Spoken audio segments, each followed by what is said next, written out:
Hi, this is Amrita Sukumar, and I'm bringing to you this podcast called Unsettling. Look around you. Everyone is trying to create their own story. Make a tiny change in someone's life by just following their passion and in turn, inspiring the others to follow suit. This podcast brings to you stories of people who have defied the definition of settled set by the society and have created their own. They have found happiness in their version of settled. What is yours?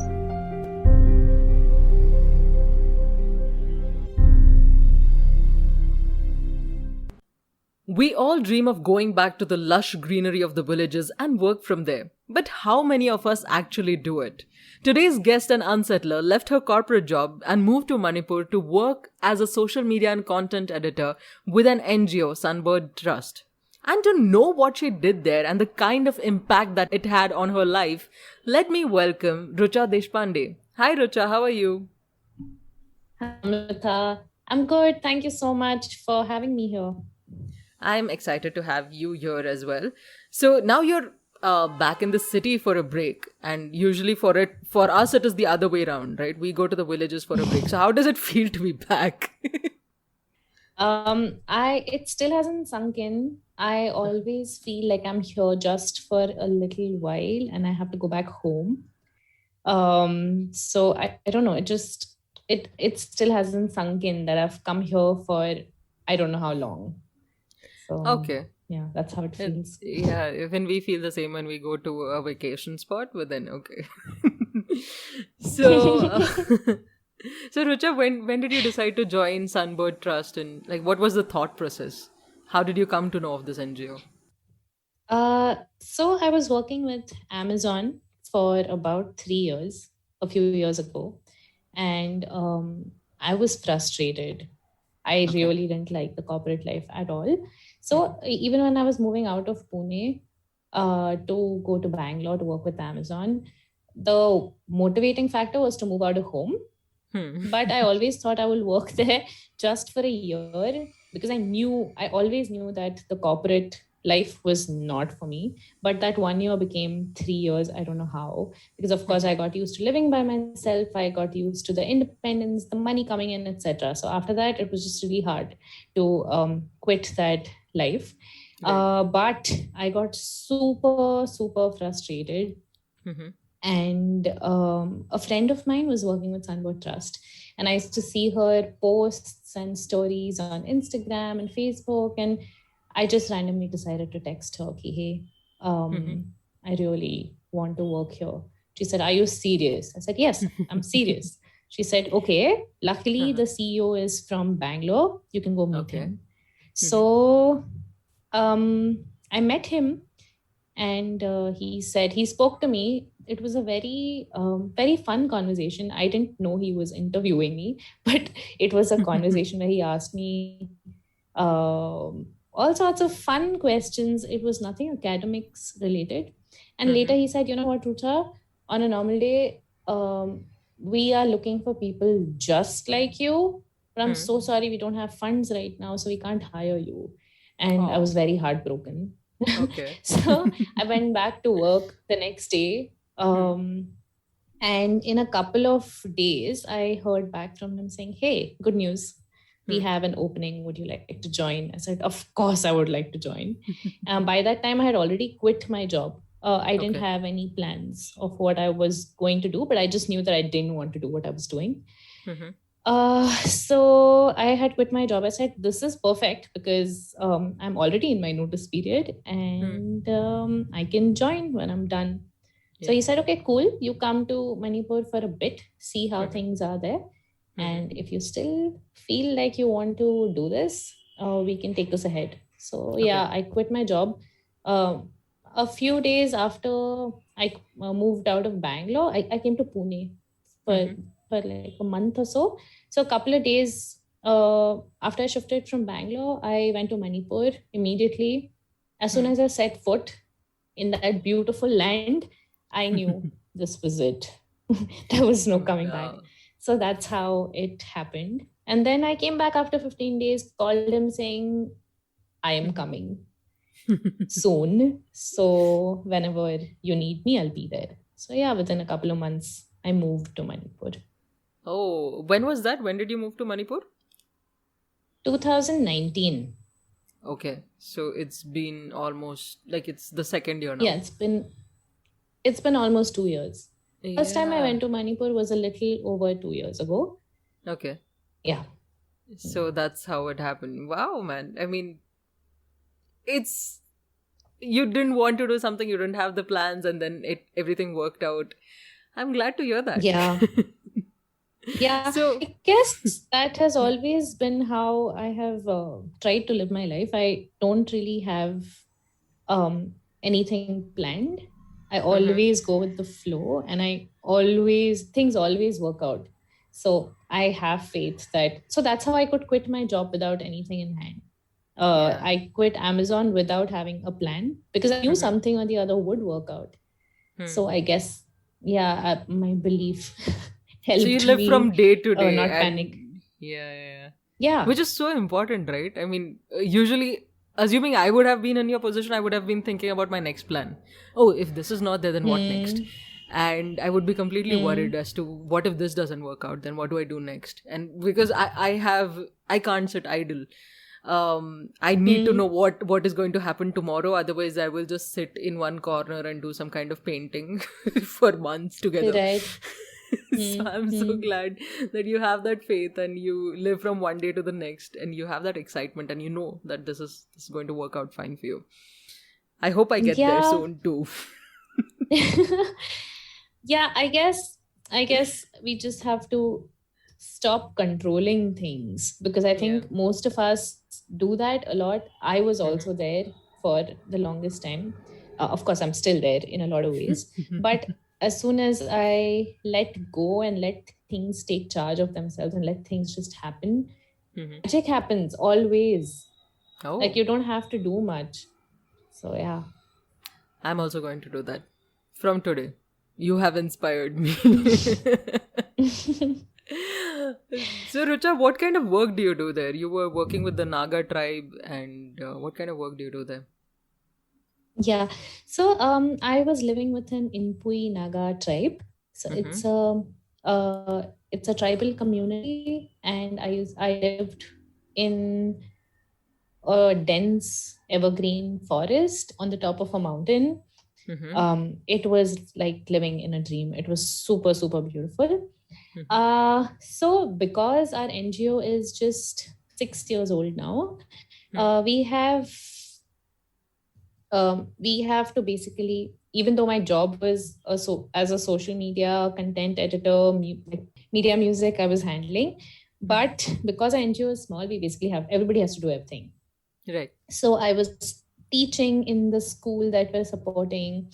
I was doing music and dance with the children. I was going around Manipur and the Northeast in general, collecting stories, writing about them, handling Sunbird's social media, handling Sunbird's website, communications.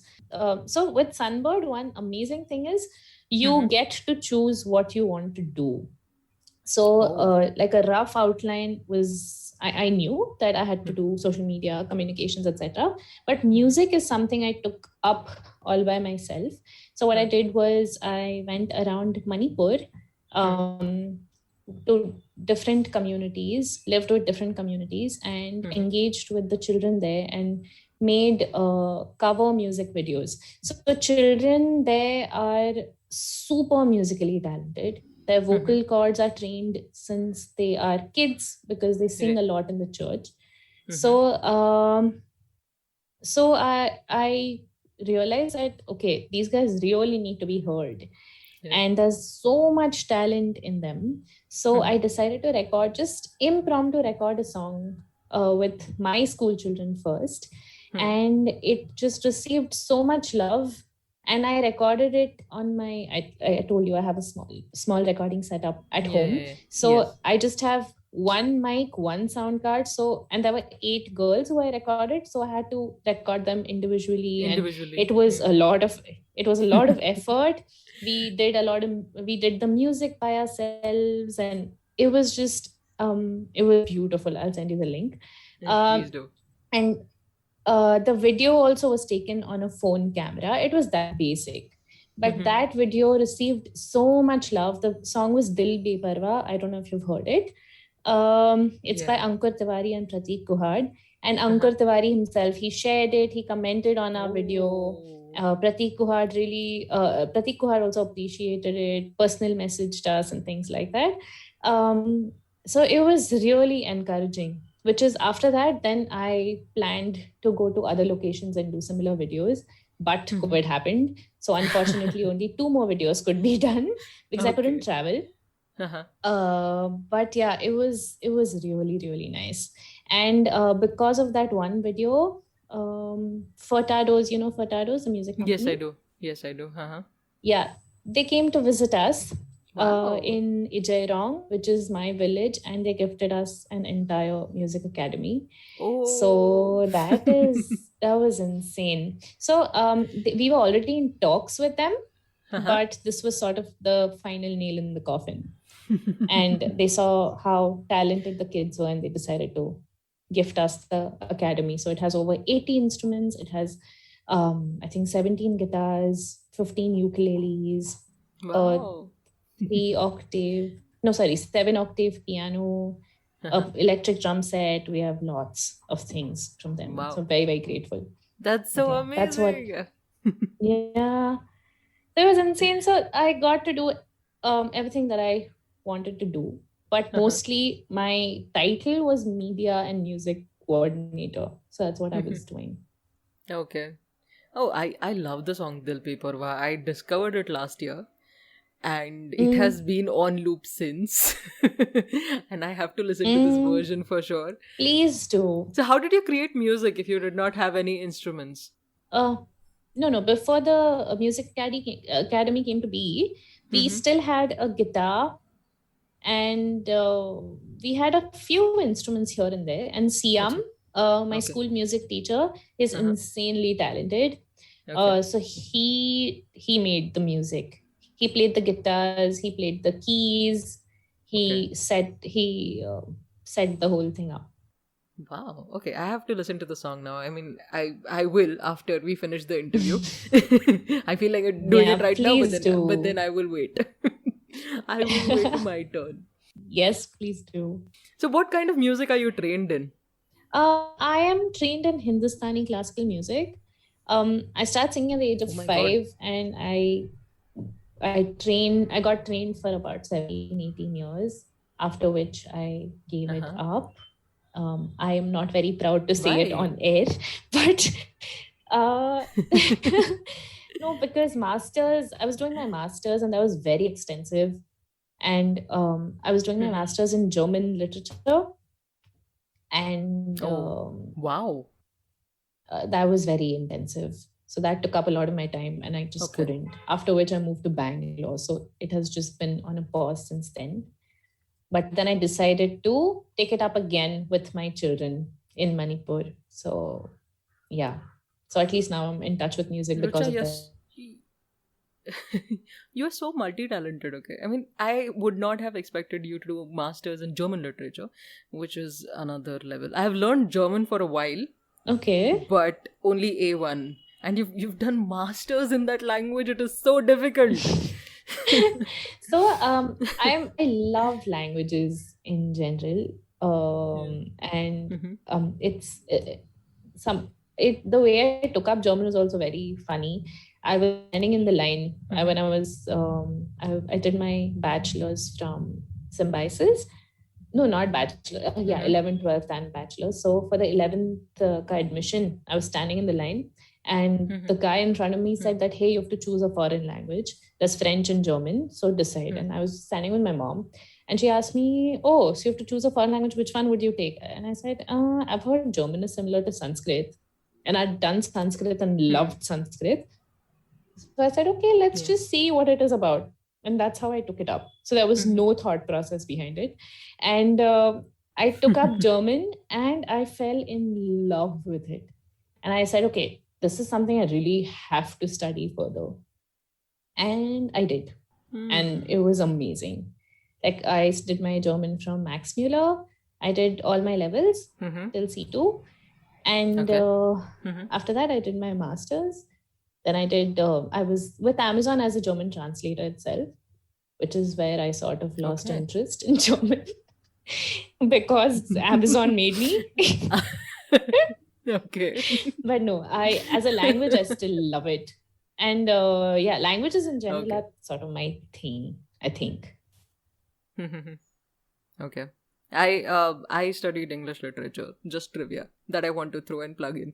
What? I love languages. I studied English literature. I just finished my exams. So I'm also crazy about languages, but mostly English. English is something that I've been studying since childhood, and I've been crazy about reading books and understanding new things about the language. So that's something that I do. You did your master's from Germany or No. I did it from Pune University. What? From where? Pune University. There's a master's in German. Oh my god, it's an insane course. It's the best piece of studies that I've studied. It's insane. I had the best professors. I had the best syllabus. It was just so good. Wow, I had absolutely no idea. Yeah. I did not know that. I thought you had to leave the country to learn masters in German literature. Oh no. This is something that I will have to see. I will research about it. I'll add the links also in the description for people who are listening. Yeah. If they are interested in learning the language. Yeah, it's insane. It's really, really, really well put together. And my professors were some of the best people I've ever met in my whole life. So, yeah. Okay. If I ever plan to, I don't know. I mean, I've already studied too much. I don't know whether I want to do a master's in German literature as well. But then, if somebody wants to know, I will research about it. I will add the links. Oh, definitely. And make sure that they find it. Yeah. So, well, Rucha, moving on to the next question. What were the issues that were faced by you? Like, how did you adapt to the cultural differences that were there? I guess what helped me was going there with zero expectations. So fortunately, my friend at the location that she was at in Manipur, I happened to be in the same location. So I sort of saw what it was about. And I read her blogs and I read about the issues. So I was... Because I didn't go without expectations, I was sort of well prepared for everything. You know what I mean? Right. Yeah. So you know that you can always find a solution to any problem because you are open-minded. Yeah, I guess. Yeah, I guess you can put it like that. But so the issues. So I don't even know where to start. So there were a lot of things that you had to face as a culture. What about the food? I mean, basically, I think the cuisine would be different. The place you stayed would be different. The language, there would be, of course, a barrier. So how did you manage all that? Okay, so food. I'll start with food. So when I went there, I was vegan, and which was a little hard because they usually consume quite a lot of meat. They consume a lot of fish, fermented fish and things like that. So whenever I went out to somebody's house, I had to explicitly tell them that I am a vegetarian. I do not eat fish. I do not eat eggs. I do not eat anything. But at home, it was okay because we had someone who used to come and cook for us. And people who were staying in that house were Maharashtrians. And they had taught a Naga girl how to make poha and upma and khichdi and everything. So cute. So it was insane. So I didn't have to worry too much about food at home. But when I went for weddings and to somebody's house, and it used to be a little difficult. But I think later they also got a hang of it. Okay, Miss Ru is a vegetarian, which means she doesn't eat this. Also, after a point, because I didn't have a choice, I turned vegetarian, and I also started eating eggs. I mean, dairy is anyway not consumed there, so veganism was not very difficult. But when you don't get ghee and you see ghee, when you don't see ghee for months and you see ghee, then it's hard not to have it. Right. So yeah, then I turned vegetarian, and I started eating eggs, then it was slightly easy. Then they also used to feel a little better to invite me home for meals, because then they could at least give me boiled eggs. Otherwise, they used to have to give me boiled leaves, which was a little hard for them to digest. Oh, Miss Rucha is not eating anything. And I used to tell them, listen, I really love this food. I genuinely like their food, It's just boiled leaves with salt. And it just seems so healthy. And I just genuinely like that food. And I used to tell them, listen, I really like this. And I really like dal. So don't worry about it. But they used to feel like, shit, no, you're not eating anything. So it was more of a cultural shock for both the parties. They thought I was starving myself, and I was thinking, listen, this is a lot of food and this is amazing. So there was sort of that gap, but it wasn't too hard. Initially, maybe a little, but not too hard. About the language, these guys were, they know English quite well. Of course, it's a little broken here and there, but it's very understandable. So language was not too much of a problem. And like I said, I like languages, so I also learned their language. And a little bit, of course, not too much. But so language was that. We had some real problems, like no water. And so these months, Jan, Feb, March, these are the months where we don't have water at all. Actually, Feb, March, April, something like that, till it starts raining again. And then there are a few ponds in the village that we have to go fetch water from.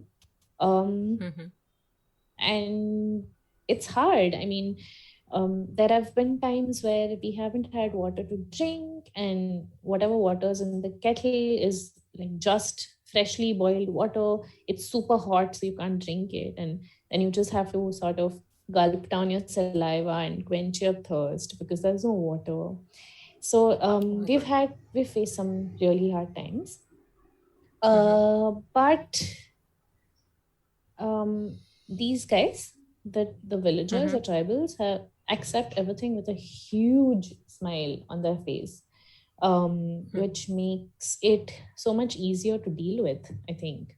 I mean, they also have the same problems, and the way they deal with it just, I think, gives people strength to believe that, hey, this is okay. If they can do it, we can do it. So that's true. My God, no water can't even imagine. That too in the summer seasons, right? It's much more difficult without any water. Yeah. Also, in the summers, the end ka water used to be left. Gaar, as you call it in Marathi. Right.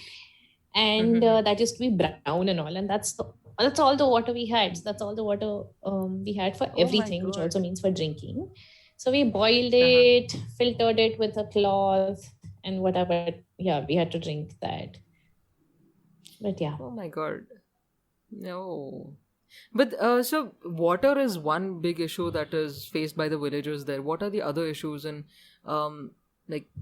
are people coming in and putting an end to it, like finding solutions for the problem?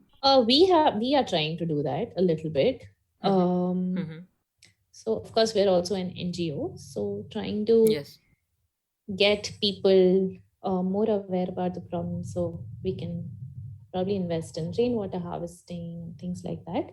So that's what we've been trying to do. Also, we're on the top of a hill, so it's a little hard. Like all the water flows down. Oh my God, yeah. So and it doesn't even percolate, so that's a problem. Yeah. So yeah, we're seeing what could be done. Let's see what happens. Yeah. So are there any other issues that are faced by them, and have you been tackling those as well, apart from drinking water? I think financially, these guys suffer quite a bit.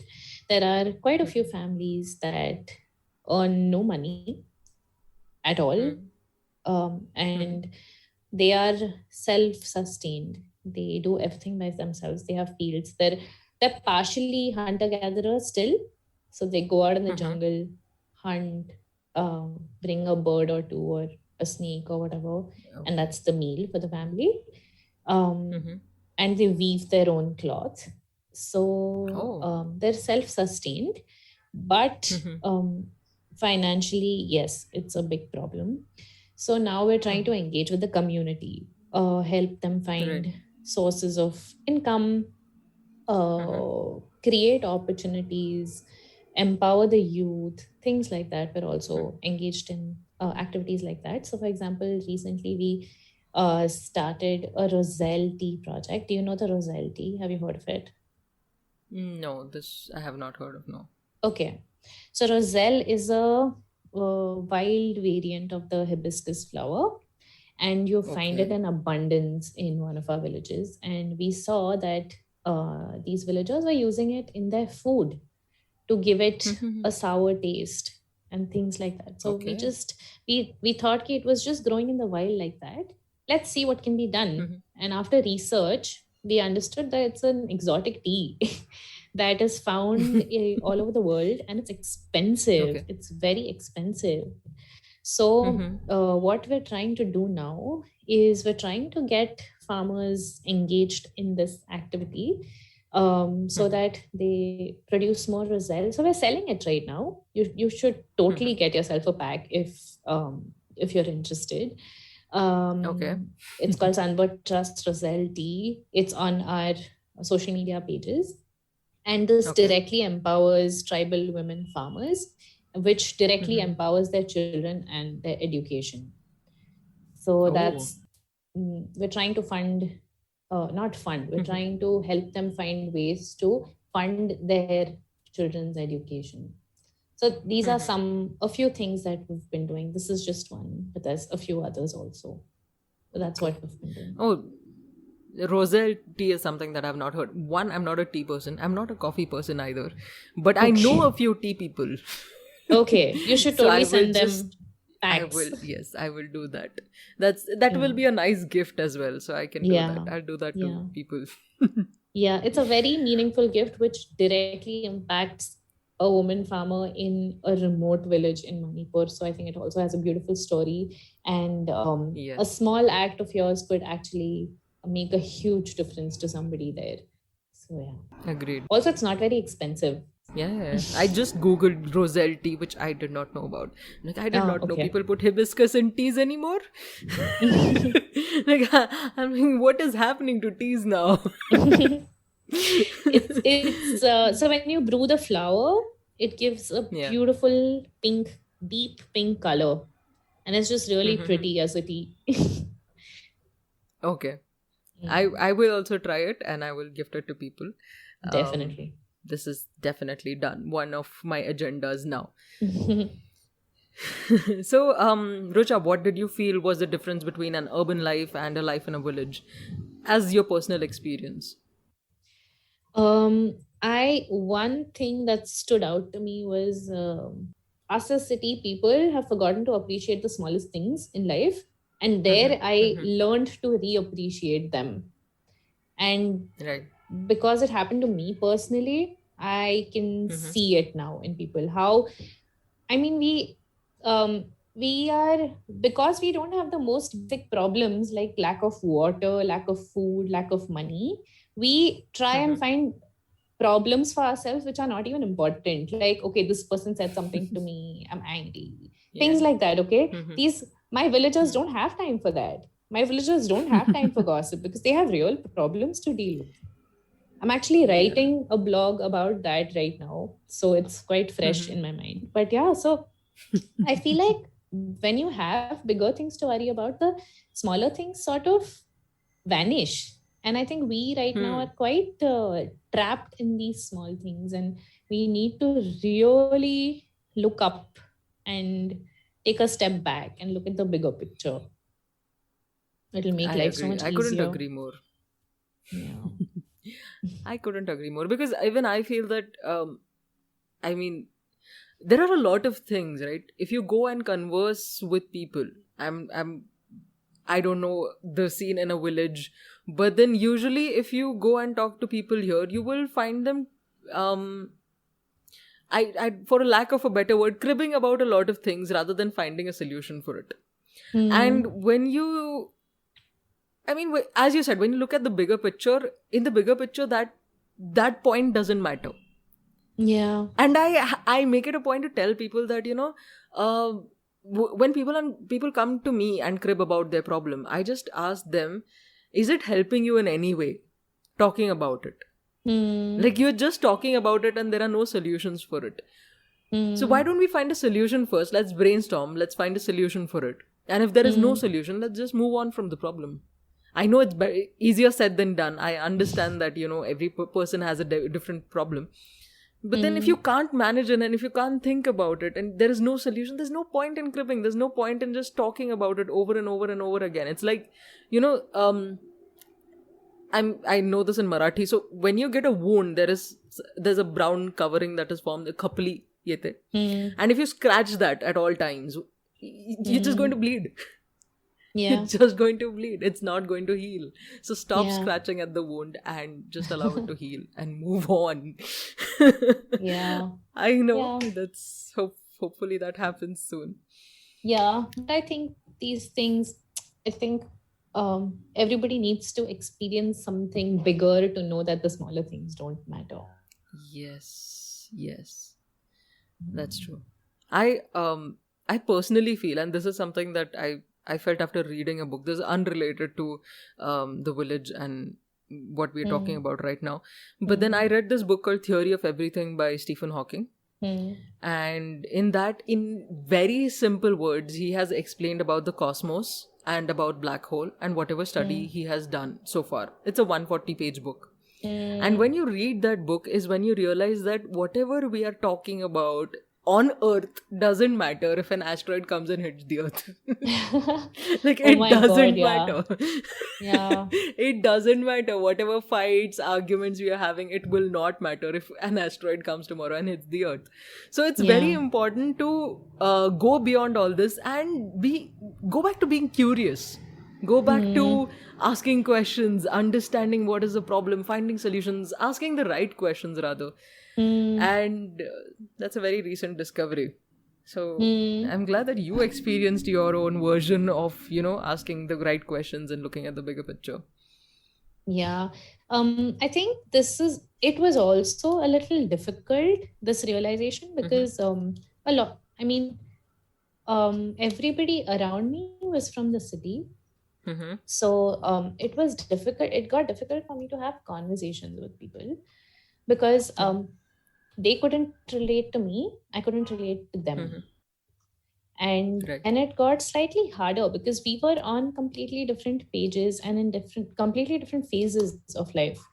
But I guess now that I come back, I see what they meant. Like, I understand that, okay, this is a life that even I lived for so many years, for 25 years of my life. And this is how it is in the cities. But it has actually, so I've become way more aware of things since I went there. The smaller things, the bigger things, the, I don't know, the severity of things, the intensity or the not so intensity of things, everything. So that has really helped me look at life, Yeah, it has. So, is there any one change or one learning that you took away from all this experience? Do you remember a particular incident that completely changed the way you look at life? When you look at something huge, I don't know if you've ever felt this, but this is something very common. When you look at something huge, you start feeling very small. So here, in my village, there was a ground where I used to go and sit every once in a while. And in front of me were huge mountains and the sun setting. And when the sun set, I look up and there's like gazillion stars. And there was nothing around me, nobody else, just darkness and stars and the mountains. And of course, no electricity. So it was really, really dark. So that's where I started feeling that, okay, all the things that I've made up in my mind so far in 28 years or whatever, are nothing when I look at these. I mean, I feel very small and my problems seem small. And I started questioning everything, that I have wasted 1 year thinking about this one thing, or I've wasted 5 years thinking about feeling this one thing. But is it really that important? Or like, I'm so small in front of all of this. And if I am so small, my problem will be even smaller. And I think I realized that I think I took myself and I took life way too seriously. And that helped me sort of that helped me to stop trying to control things in a lot of ways. I still am a little controlling when it comes to a few things, but in a lot of ways, I have learned to let go. Like I feel small now, and in a very, very humble way. Like in a very beautiful way, I feel small. I don't think I'm being able to explain it well, but I hope you know what I mean. I get it. Yeah, I get it. I mean, okay, I don't know. This usually happens to me when I go to a beach side. I mean, you saw the mountains. When I go to the beach and I see the waves, that is when I have a similar feeling. That, we are nothing in comparison to nature. We are nothing in comparison to the beauty around us. And we don't have the time, or there is a poem, right, that we had in school. It's like, there's no time for leisure. There's no time to stop and stare. Okay. The poem is called Leisure. And then it's basically about people who are running around trying to find what they want in life. And the poet is just trying to observe that, everybody's running around, but there's nobody who has the time to just stand still and look around and see what is there around. Just observe. And I'm glad that you got a chance to do that, and it has changed you in such a big way. It has. It really gave me a chance to slow down, to pause, and to really evaluate what is really important, what's not. And I think, like I said, I used to take life and myself way too seriously. And now I realize that, okay, I'm nothing. Relax. And it is translating in the way you speak as well. You sound very calm and, meditative, while I sound very peppy. So I get it. No, I am exactly like that. I guess just today is just not my high on energy. That's it. Okay. I thought you were just being so meditative and pensive, but okay. You should have left it at that, it would have come off so nice. Or maybe you can cut out my part then. Then I will be meditating. Oh no, I'm just going to keep this. Let everybody know. No, but I have I do observe this in myself. I also started practicing mindfulness, and I started meditating quite a bit when I was there. So maybe you are right. I used to be an extremely chirpy person who my friends got annoyed with all the time, because they used to be like, Rucha, stop talking. Enough. Calm down. And now I realize that I'm much, much quieter. I don't find the need to talk all the time. And I don't find the need for noise of any kind. So yeah, I guess I have become a quieter person. I don't know about calm, but quieter for sure. Okay. Well, we are going to believe the second part, not the first one. And we are going to move on to the next question. And this is the final one. I ask this to everybody on the podcast, because this is what it's called, unsettling. Because everybody around you asks you to settle down, do certain things, find a job, get married. Yeah. So unsettling is an attempt to ask people what settling means to them, rather than getting validation from the society. So I want to ask you, what does being settled mean to you? So whenever I've heard that word now, I've always thought of the phrase settling for something, which is something that I probably never wanted to do. I never want to settle for anything. And which is why I could never relate to the word at all. So even now, my family keeps asking me, so when are you going to settle? And I find myself questioning it all the time, that what do you mean by settle? Like, do you mean I have to settle for something? Do you mean I have to settle for a life that you have set for me, or the society has set for me? That like, I don't know. And I read this phrase recently: stop shrinking yourself to places that you've outgrown. And I feel that a lot. That so maybe when I was 19, 20, I probably thought that, okay, I'm going to be 24 and married and settled. But now that I'm 28 and I think I know better, I just know that I don't like that word and I can't relate to it. And if it helps, I think I'm pretty settled right now and not being settled. Like, I'm quite content with where I am, and content with not being settled is where I'm. I don't know. Yeah, so you're content with being unsettled and being unsettled on my podcast. Yeah, absolutely. When you put it as settling for, of course, it means compromise. It means to do things that you might not be so comfortable with just to fit in a certain box, as you said. Yeah. But being unsettled gives you the option to do things that you want as long as you're happy and content with it. No, like, I don't want to demean it at all. A lot of people find solace and peace in having a routine. No, exactly. Yeah, that is why I ask people that is why I ask people, what does settling mean to you? If it means to get married and have children, that's you're settled. That's fine. But that is your choice. It is not because somebody asked you to do it. It's your choice. Like, I have a friend who wanted to get married since she was 20, and she got married. She's got a kid now. She's taking care of the house, and she has a job, and she's happy with what she's doing.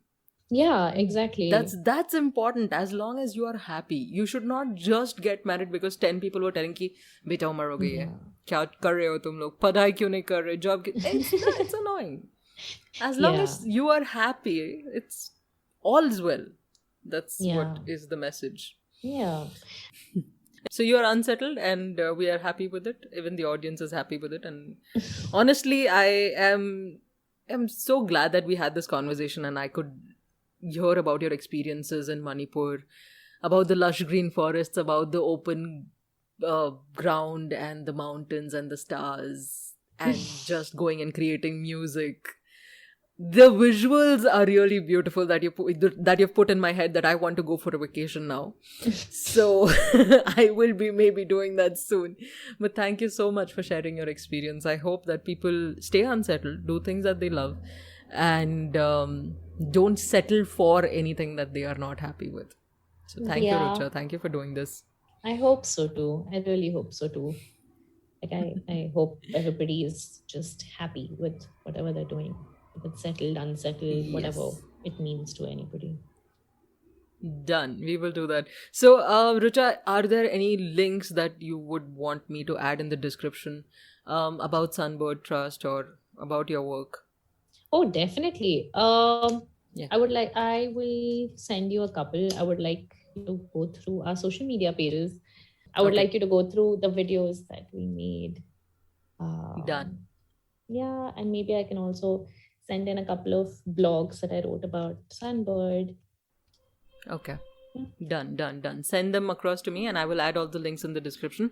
So whoever has heard this episode and wants to get in touch with Rucha or Sunbird, or wants to contribute by drinking the hibiscus tree. What was it called again? Rochelle? Roselle. I made it a little French. It's Roselle. So please go and buy it from the Sunbird Trust so that, you can help somebody there. Yeah. In a small way, in whatever way you can, if you are a tea lover. So I will be adding all the links. Thank you so much, Rucha. Thank you for doing this with me. Thank you, Amrita. It was so nice to talk to you. And I hope we can do a lot of more talking offline as well. So Yes, let's do that. Take care. Hi! If you can hear this, that means you have reached the end of the episode. So like, share, subscribe, follow, stay tuned to Unsettling. And if you want to get in touch with me, you can always reach out to me on my Instagram page, Amrita Sukumar _unsettling, or send me an email on podcast.unsettling.as@gmail.com. Hope to hear from you soon. Bye.